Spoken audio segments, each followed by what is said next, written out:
Itu sejak 98 sampai sekarang 2024, 20 tahun lebih. Dan hasil yang kita dapatkan, ya bolehlah kita merasa sangat kecewa, nyesek. Ternyata pemimpin yang dihasilkan, baik itu di tingkat legislatif, pusat, maupun daerah, atau yang di level eksekutif, pusat, presiden, wakil presiden, dan daerah, gubernur, bupati, dan wali kota, sangat sedikit yang memuaskan kita performanya, kinerjanya. Apa yang salah dengan demokrasi kita?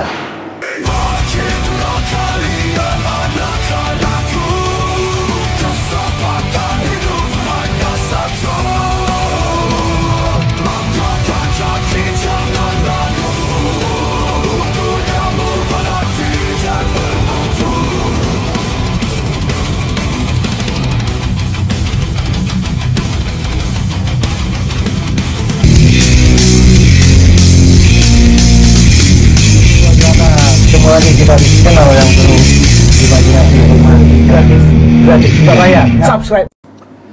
Assalamualaikum warahmatullahi wabarakatuh.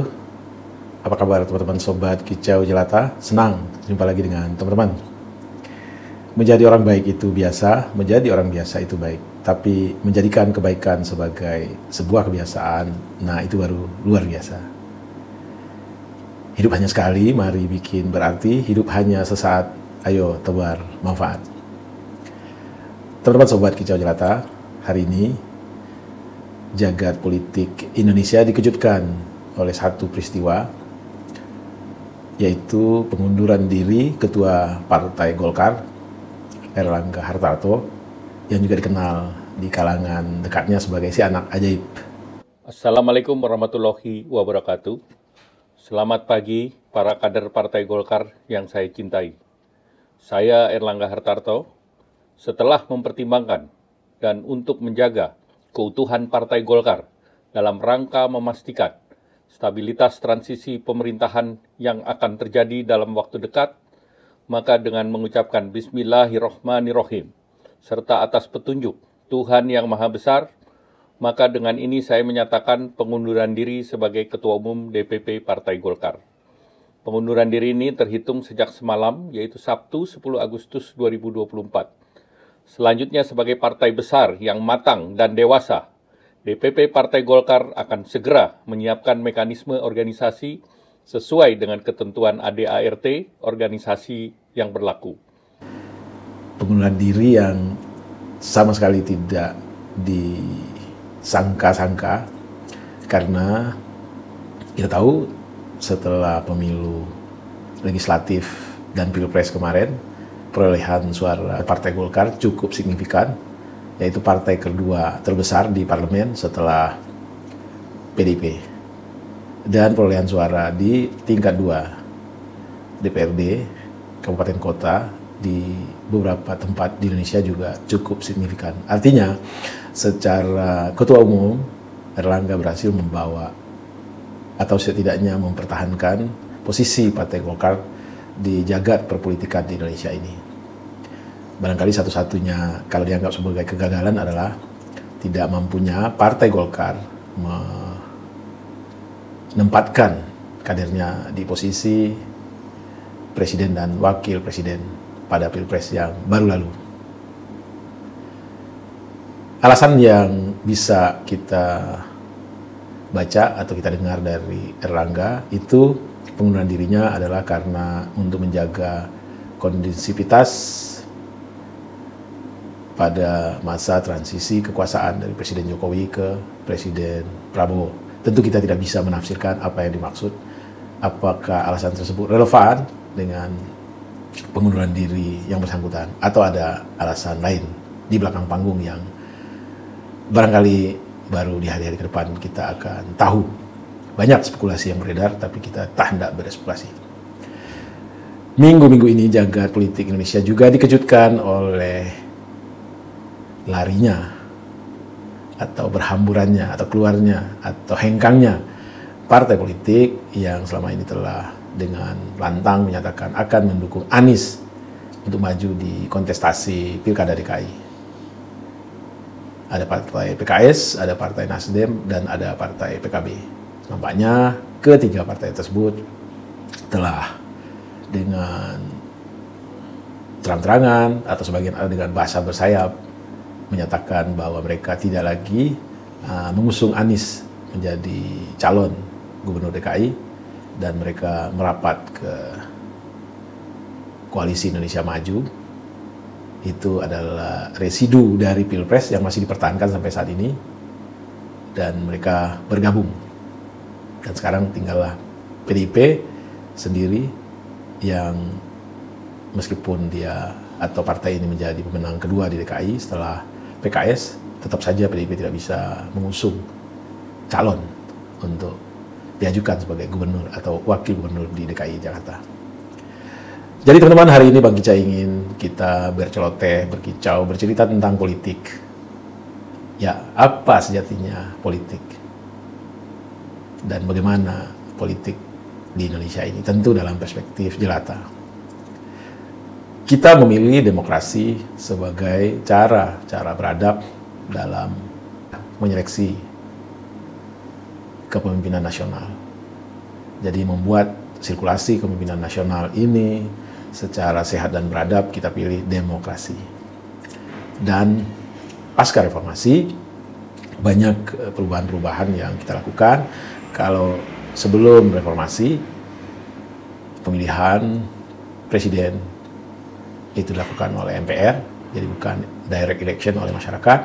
Lalu wakil-wakil kita yang ada di DPR, itu yang dipilih adalah gambar dari partai politik, bukan direct election orang atau nama orang yang kita pilih.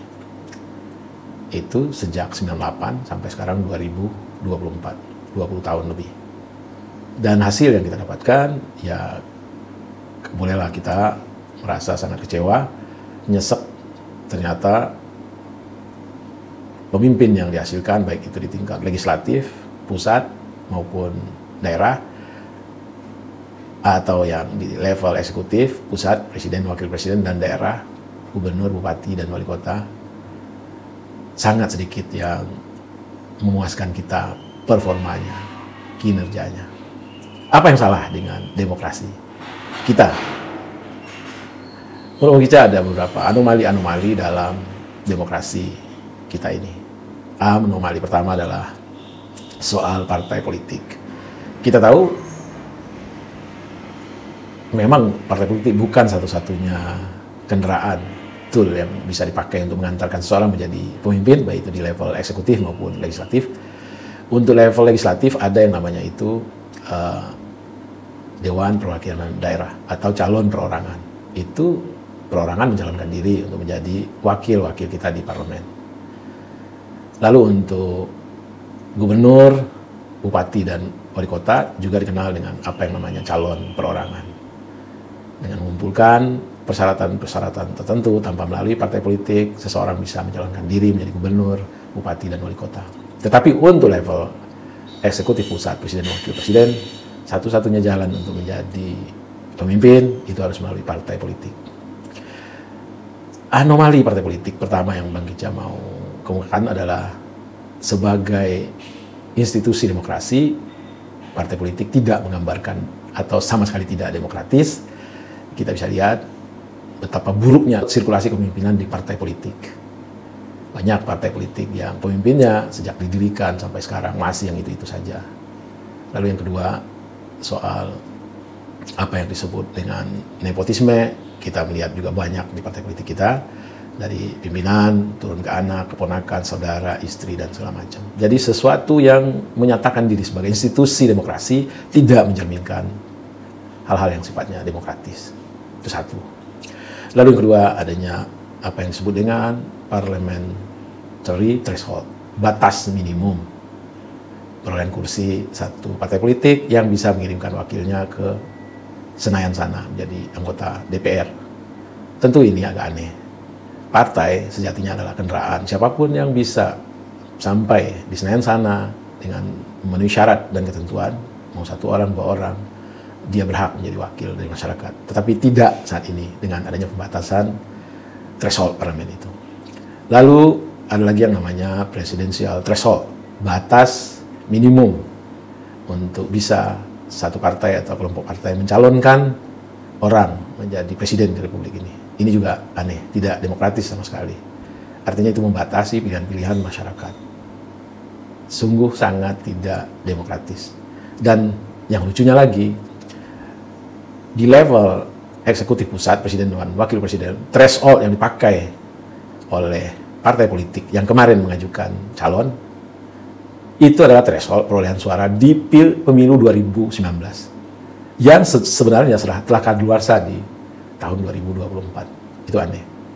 Kemudian di tingkat eksekutif, threshold eksekutif yang bakal dilakukan, yaitu pilkada serentak, itu threshold, eksekutif threshold yang digunakan untuk bupati, wali kota, dan gubernur itu adalah hasil perolehan suara di Pileg 2024. Ini belum kadaluarsa. Jadi sejatinya inilah yang benar. Jadi anomali adalah soal Pilpres yang diadakan serentak dengan Pileg DPR pusat. Seharusnya enggak. Harusnya legislatif dulu, pusat dan daerah, lalu hasil dari legislatif tersebutlah, kalau andai kata ada presidensial threshold, itulah yang dipakai. Karena masih berlaku, bukan kadaluarsa. Teman-teman, bagaimana menurut teman-teman? Masihkah ada anomali-anomali lain? Tentu banyak. Demikian kisah pendek soal politik. Salam sehat dan bahagia. Wassalamualaikum warahmatullahi wabarakatuh. Dan Bang Kicau ingin tutup pembicaraan ini, Kicau ini dengan sebuah nyanyi.